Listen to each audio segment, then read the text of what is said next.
The Oklahoma City Thunder fall to the Golden State Warriors. But the bigger news, the Thunder lose Chet Holmgren in this game due to an injury. What does that mean? What does it look like moving forward? We don't know, but we'll try to find out.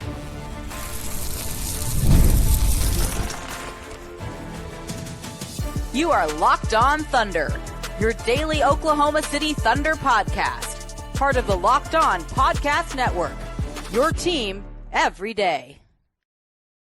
Let's get it going on the Locked On Thunder podcast, on Locked On Podcast Network, your team every day. I am your host, media member, and beat writer for Thunder on SI, Rylan Styles. Follow me on Twitter at Rylan_Styles. Follow the show on Twitter at LOThunderPod. Email the show, LOThunderPod@gmail.com. On today's show, brought to you by our good friends over at Game Time, we're going to dive into this game against the Golden State Warriors. The Thunder lose this game.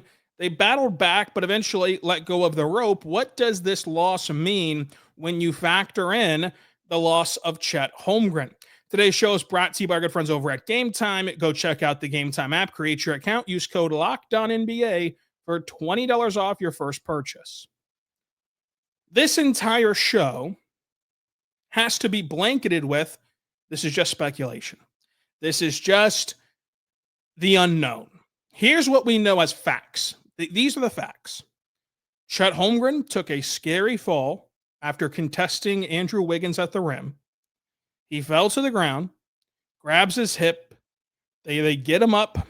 He drags his foot, can't put any pressure on it, drags his foot as Hartenstein and Jay will carry him to the locker room. And he was ruled out with a right hip injury. That's it. That's all that we know as fact.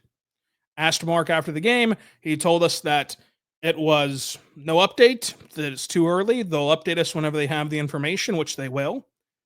The Thunder play back-to-back, and so their next injury report will not be until around noon is whenever you have to report your first one on a back-to-back, noon local time. So we'll see at least something on that, but I would imagine this is such a big deal. We could see a team release before that, in the sense of it's like a big player. I don't know what the injury is, and neither does anyone else really. And so I think that, for one, there was a lot of concern over why the Thunder didn't just immediately rule him out. Why did they wait till the third quarter for us to hear anything concrete? I understand that, like, we want everything right away.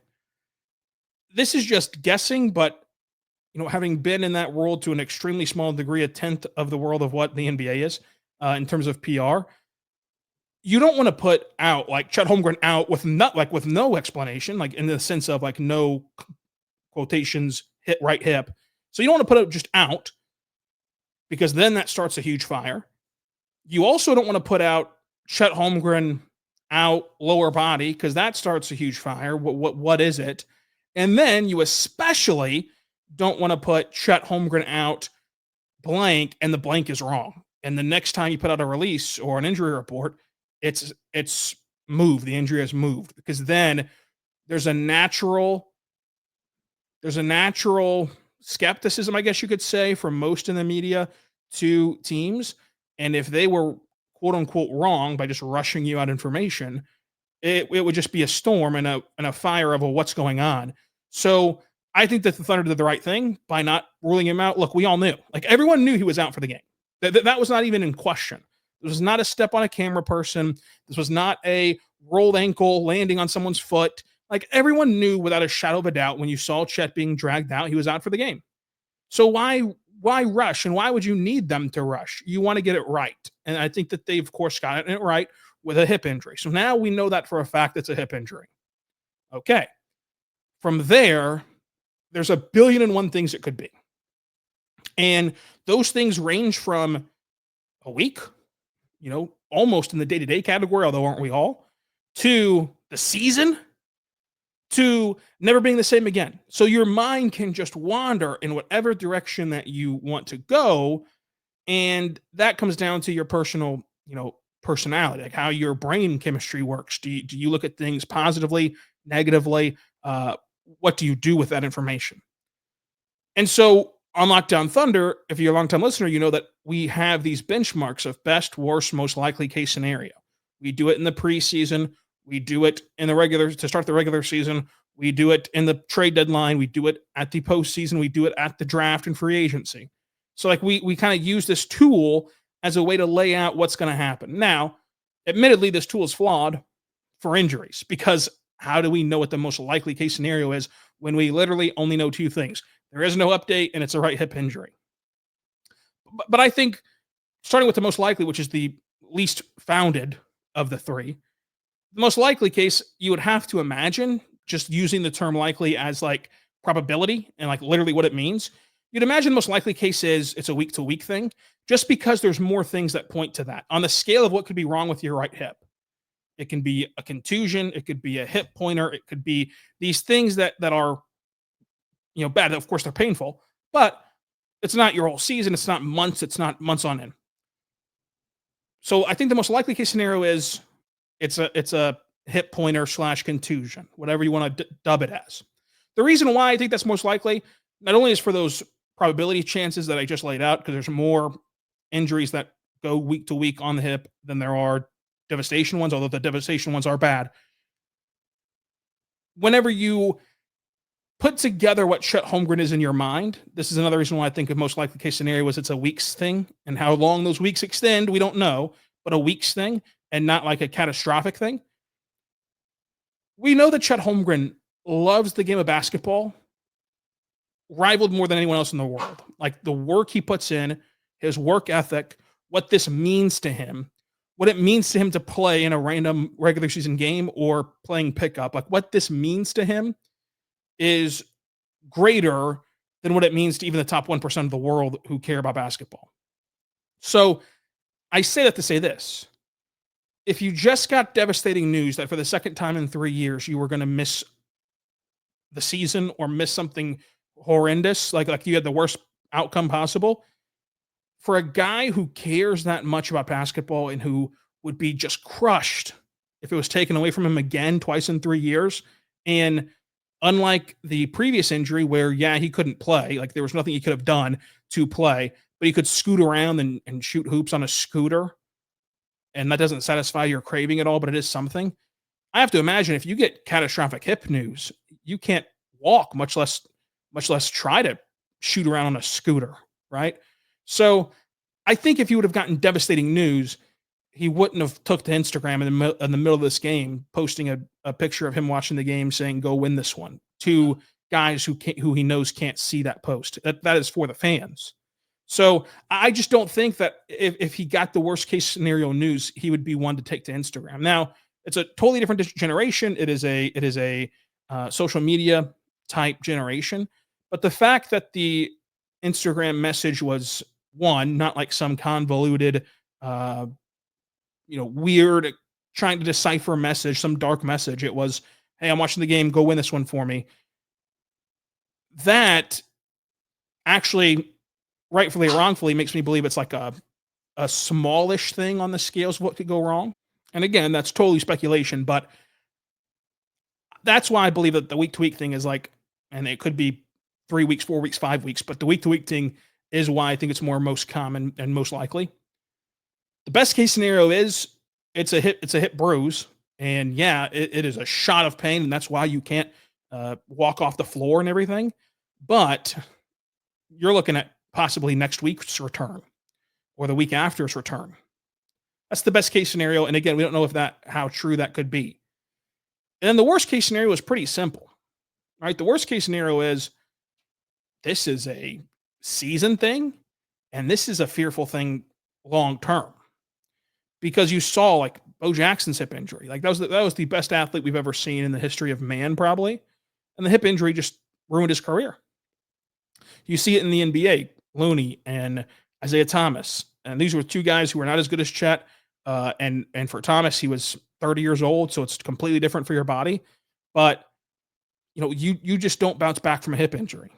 Now, granted, people also said that about his foot injury, which is a weird injury for a basketball player to have. It's mostly common in football. But it would be bad news if this is a season ender for Chet and the long-term future. Not to say it's impossible, but it would be just catastrophic.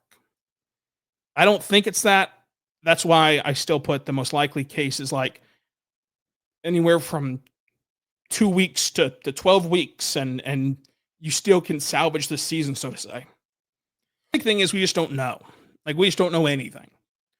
Coming up, though, what I think we can say is there's a 99.99999% chance you're not going to have him tonight against the Clippers. And you're probably not going to have him in the very short term at the very least.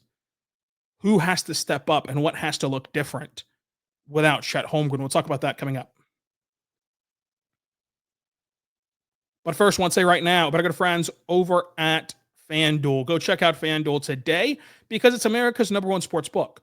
And right now, you can tackle NFL action with Monday Night Football at America's #1 sports book by placing a $5 bet. And when you win, you get $150. If you win your first $5 bet as a new customer, you get $150 in bonus bets there at FanDuel Sportsbook app. It gives you everything to place live bets on the NFL all in one place. You can also place bets before the game or in the future.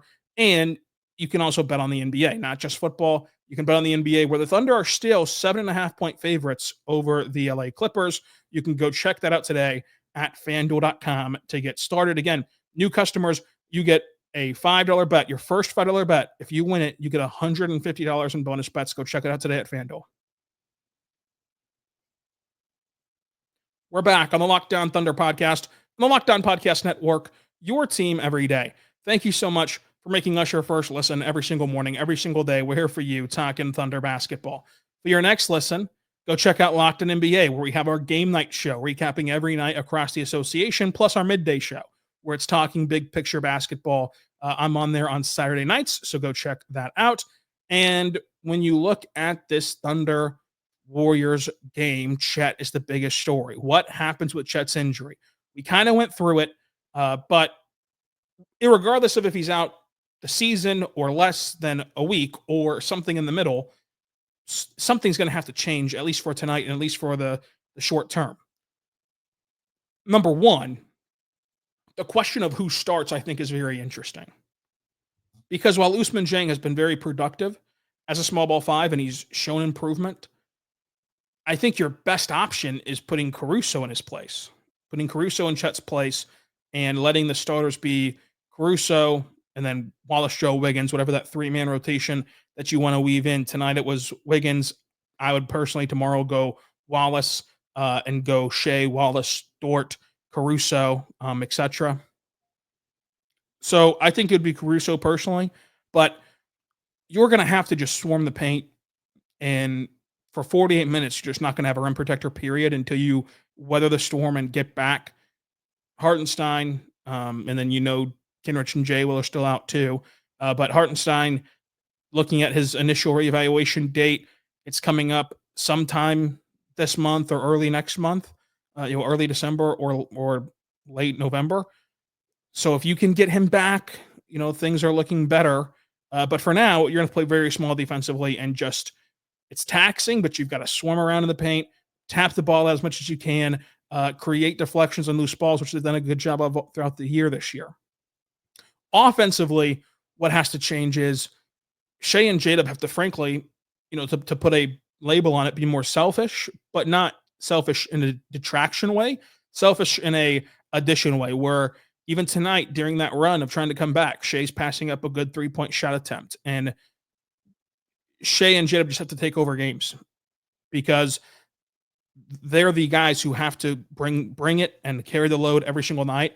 And each of them, for different reasons, have been more passive. Like I think for J-Dub, it's what he worked on this summer. And you hear Sam Presti harping on winning in the playoffs with the pass, not the dribble. And it's been clear that that's been a point of emphasis for him.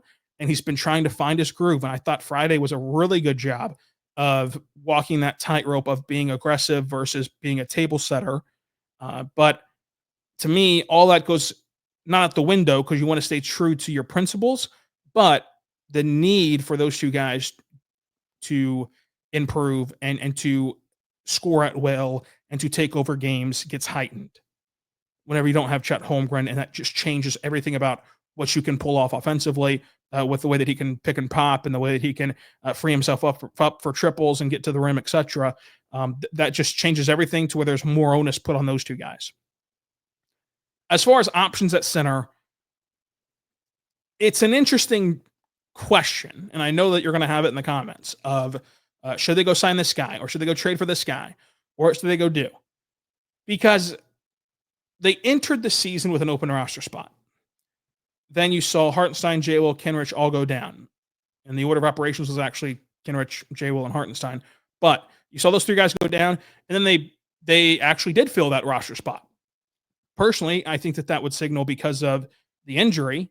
And then they saw J. Will kind of re-aggravate his injury and pivoted to Leones, who is a more center build than Reese is, although still not a good option at center, a better center build than Reese is. So if you were already willing to go do something, right, and get an insurance policy, well, now you're down all four of your centers. You're down Kenrich, who's a small ball 5. You're down J. Will, who's a backup 5 last year. You're down Hartenstein, who's your biggest signing in free agency history and a true center. And you're down Chet Holmgren, who's a true center. Now you would be fair to pose the question, should they move on from Leones, similar to the way that they did with Reese, and then go get someone who actually plays a center position? I don't think that they're going to do that, because if this is something where Chet's going to return this year, and I'll say at any point this year, if Chet's going to return at any point this year, you only still have to survive a couple weeks, whether that's a couple or 3, 2 or 3, whatever. And hopefully Hartenstein will be back after that reevaluation date. If you believe the Twitter doctors out there, which they're right more often than they're wrong, the hand injury is something that, unlike soft tissue stuff, you do return fairly quickly to your reevaluation date in comparison to other soft tissue injuries, which is kind of common sense. So if you do get to that reevaluation date and it becomes close to a return date, you'd only have to weather a storm for 2 or 3 or 4 more weeks. And the options out there are pretty bleak. I mean, it's Moses Brown, it's Robin Lopez. Like, there are no options out there really that you would want to play over just leaning all into small ball. So you'd rather play Caruso at the 5, J-Dub at the 5, Dylan Jones at the 5, Ousmane Dieng at the 5 for these few weeks until you can get Hartenstein back. And then hopefully soon thereafter, get Kenrich / and or J. Will. I did ask Mark if Kenrich was going to play Tuesday in the Blue season opener as a return to play practice, because he's been practicing with the Blue. Is he going to actually get game reps, which they've done before? They did for Jeremiah Robinson-Earl whenever he was hurt with a ankle injury. That was a brutal leg injury. I believe it was his ankle, but leg injury, for the sake of clarity.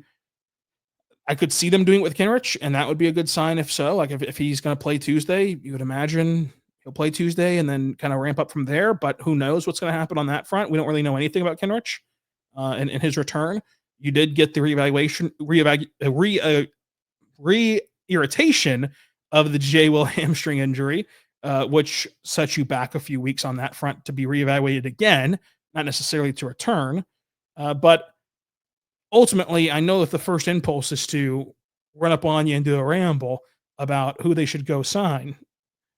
But I don't think that they're going to make any roster moves, because they'd just rather play to their style and their identity. And no matter what, it's just a couple hop, skip, and a jump away from Hartenstein returning, shortly after Thanksgiving or right around Thanksgiving, whatever it's going to be. So there it is. We'll know more, and we'll update you tomorrow whenever the team updates us. But it could be any of those outcomes. It could be the season. It could be a week. It could be a couple months. It could be anything in between. So we'll find out alongside you. Coming up, let's talk this Warriors game where the Thunder did a good job of fighting back in the end. I want to tell you right now, my good friends over at Game Time, go check out the Game Time app today and get started at Game Time, because I love the Game Time app. It's the perfect ticketing app for you. First and foremost, my favorite feature is the fact that you can toggle on all-in pricing, and it's a feature that shows you everything up front. No surprise fees at checkout when you turn on all-in pricing. I love the view from your seat. If you're going to a venue you've never been before, you get a panoramic view of your seat and you know exactly the sight lines and what you're going to buy. But I also love for the NBA specifically, lowest prices guaranteed. They'll credit you 110% of the differences for the lowest prices on their app, and you're not going to find a lower price than Game Time. And you can wait it out to the very last minute. And that's huge in the NBA. We're talking right now about a mysterious injury. You never really know who's in, who's out. And so you can wait it out, see if that guy that's questionable is upgraded who you want to go watch, and then pull the outcome on the Game Time purchase and go get it. Go there right now. Take the guesswork out of buying tickets by downloading the Game Time app, create your account, and use code LOCKEDONNBA for $20 off your first purchase. Terms and conditions apply. Again, create your account, redeem code LOCKEDONNBA for $20 off your first purchase. Download the Game Time app today. What time is it? Game time. We're back on the Lockdown Thunder podcast, on the Lockdown Podcast Network, your teams every day. Thank you so much for making us your first listen every single morning, every single day. We're here for you, talking Thunder basketball. Folks, the Thunder did play a basketball game today. They got down by 30 points. And, it was just clear that, like, when the injury happened, the energy was for sure out of the building in terms of the fans. And it was for sure out of the building on the court as well. And it took them a while to kind of dig deep and find something, but they did dig deep. And they did find a way to go on a run and cut it to a 7-point game. From 30 points down to 7. Like, that's impressive. Now, you can argue, like, you might sit there in that locker room and think, well, if we would have found that chutzpah a little earlier, wouldn't have gotten down 30, and then that run would have gotten you even closer than 7. And sure, whatever. But I think that the fact that they watch this guy who they've been going to these wars with, and like you think you might feel bad for Chet Holmgren, and I'm not doubting that you do, but these guys see it, man. They see it 365 days a year, how competitive he is, how much he puts into this, how much he wants this. And to see him go down with another injury where you're just as, clueless as we are, so to say, where like, it's not as though they have some magic secret of they know exactly what happened to their friend and to their teammate. They don't know either in that moment. It's of course going to be, shocking to the system. And so it's no question they got down 30, but the fact that they didn't roll over, and you look at this, they got down 30, you could have easily just said, all right, no mas, we're devastated. Chet's hurt. We have another game to play tomorrow. Let's just rest up to end this game. We've lost. It's over. But they didn't. They got it down. The starters came back in that were remaining healthy. It was Shai, it was J-Dub, and then they were in the game. They were making plays. Caruso got the steal and the slam, and they fought all the way back to trimming it down to 7. But this was just a totally different game without Chet. I mean, in that first quarter, it was a fun, exciting back and forth game. It was exactly what it was billed as. The Thunder grew their lead to 7 throughout the end of the first quarter and the start of the second. And then that Warriors team just went on a run. They overwhelmed OKC. 3 lead changes, 4 ties in this one. The Warriors shot 48% from 3. Steph Curry had 7 of them, said goodnight to OKC. The Warriors made half their shots, which is hard to do against this Thunder defense. They scored the most points against this Thunder defense. They had over 100 through 3 quarters and scored 127. Denver scored 124, which was the previous high. And they only had 14 turnovers. And I know that sounds stupid to say only, but against this Thunder defense, which is on a historic clip of getting turnovers, 14 is a pretty good number. OKC had 11. The Thunder won points in the paint 50-44. They tied fast break point. They tied second chance points 24-24, and the Thunder dominate fast break points 15-8. They had some really nice transition defense moments in this one. They were a really good transition defense team. But this entire thing just flipped on its head whenever Chet goes out. Draymond Green got a frosty welcome to Oklahoma City, as he always does. He also was hit with a technical foul for an unsportsmanlike flailing. I think unsportsmanlike and Draymond Green are pretty redundant. They're kind of synonymous with one another. J-Dub, 20 points on really good efficiency, and you still want to see him uptick that aggression level. I thought Ludort was good tonight, especially inside the arc. He was much better than he previously has shown. That's a skill he's continuing to work on, is his rim finishing. Isaiah Joe went 3 for 6 from 3. Kaysen went 2 for 2 from 3, and he really that's what got the crowd back into it, was those 2 straight triples from Kaysen Wallace, where the crowd was rocking again, and it felt like the ship had steadied. AJ Mitchell was really good off the bench with 12 points again. it was just a game in which the Thunder deserve credit for fighting. And now heading into the Clippers, you kind of know what you're up against. You'll, of course, get more information. The team will themselves, and we will, on Chet's injury, which helps you compartmentalize a little bit better whenever you kind of know what's going to go on either way. And we'll see how they respond against the Clippers. But ultimately, the biggest story of this game was Chet Holmgren. So I hope you'll indulge me in having him be the whole show, basically. But it was a good run by OKC, but they let a lot lapse, and I think a lot of the defensive lapses where they were making crucial mistakes and bad rotations. I think part of that was just having the life zapped out of you with the outcome of Chet's injury. That being said, they got to play again tomorrow on Monday, and so it's a back-to-back, and you have really no time to think about it. You got to flush it and move on. So will we tomorrow? We'll recap the Lakers game and the Clippers game. Until then, be good and be good to one another.